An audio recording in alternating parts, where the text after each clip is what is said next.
Hello বন্ধুরা, আসসালামু আলাইকুম। আশা করি সবাই ভালো আছেন, আমিও ভালো আছি। তো ঘুমের থেকে উঠে সকালবেলা দেখি প্রচুর পরিমাণে রোদ উঠছে আজকে। তো বৃষ্টির ওয়েদারের মধ্যে মাঝে মাঝে রোদ উঠে আবার বৃষ্টিও পড়ে। যাই হোক, কথা বাড়ায় লাভ নাই। ঘুমের থেকে উঠেছে, চিন্তা ভাবনা করলাম একটু পুকুর পাড়ে যাই। তো পুকুর পাড়ে এই পর্যন্ত যাওয়া হয় না ঢাকা থেকে আসার পর থেকে। দেখে আসি পুকুর পাড়ে কি অবস্থা। আর এর মধ্যে আমাদের রাজা বাসার সামনে এসে বসে রয়েছে। ওদের কাজই এটা, খায় দায় আর বাসার সামনে এসে বসে থাকে। যাই হোক, কথা বাড়ায় লাভ নাই। এই কাদার মধ্যে দিয়ে মনে চাইতেছিল না পুকুর পাড়ে যাইতে, কিন্তু পুকুর পাড়ের অবস্থা খারাপ অবস্থা একটু দেখে আসি। কারণ পুকুরে প্রচুর পরিমাণে মাছ আছে। এই মাছগুলি বের হয়ে গেছে কিনা বাইরে, তার জন্য দেখতে বলছে আম্মু। তাই নেট দেওয়া আছে, নেটগুলি ঠিক মতো আছে কিনা তার জন্য যাচ্ছি। আর এখনকার সময় হচ্ছে আমাদের এখানে সিজন, মানে এই সময় চারা লাগানোর সময়। তো অলরেডি দেখেন চারা ক্ষেতের মধ্যে লাগাই ফেলছে, মানে কোলার মধ্যে ধান গাছ লাগাই ফেলছে। ধান গাছ অনেক বড় হয়ে গেছে, এর জন্য চারপাশে নেট দিয়ে রাখছি যেন কোনো গরু ছাগল বা হাঁস মুরগি যেন না ঢুকতে পারে। আর এই পাশেই আমাদের একটা ভিটা আছে, ভিটার মধ্যে আমরা শাকসবজি আর অন্যান্য ফসল উৎপাদন করি। তো আজকে ভিটার মধ্যে লোক দিছে কাজ করার জন্য, মানে মাটি কেটে উঁচা করতেছে, অলরেডি কাজ শুরু করে দিয়েছে, দেখতে পাচ্ছেন আপনারা। সামনে আমাদের পুকুর পাড়, তাহলে চলেন পুকুর পাড়ে যাই দেখি কি অবস্থা পুকুর পাড়ে। তো পুকুর পাড়ে এই পর্যন্ত যাওয়া হয় না, আমার ভয়ও লাগতেছে, কারণ পুকুর পাড়ে অনেক প্রচুর পরিমাণে সাপ থাকে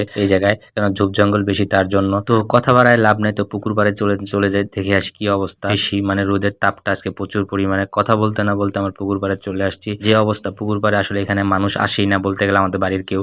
ঠিক শীতকালে বা একটু গরম পড়লে আসে, আর বর্ষার জন্য তো আসেই না। আজকের ভিডিওটা এতটুকুই, সবাই ভালো থাকবেন। আর ভিডিওটা ভালো লাগলে অবশ্যই লাইক, শেয়ার ও কমেন্টস করে জানাবেন। ইউটিউব থেকে দেখলে অবশ্যই চ্যানেলটা সাবস্ক্রাইব করে দিবেন। ধন্যবাদ।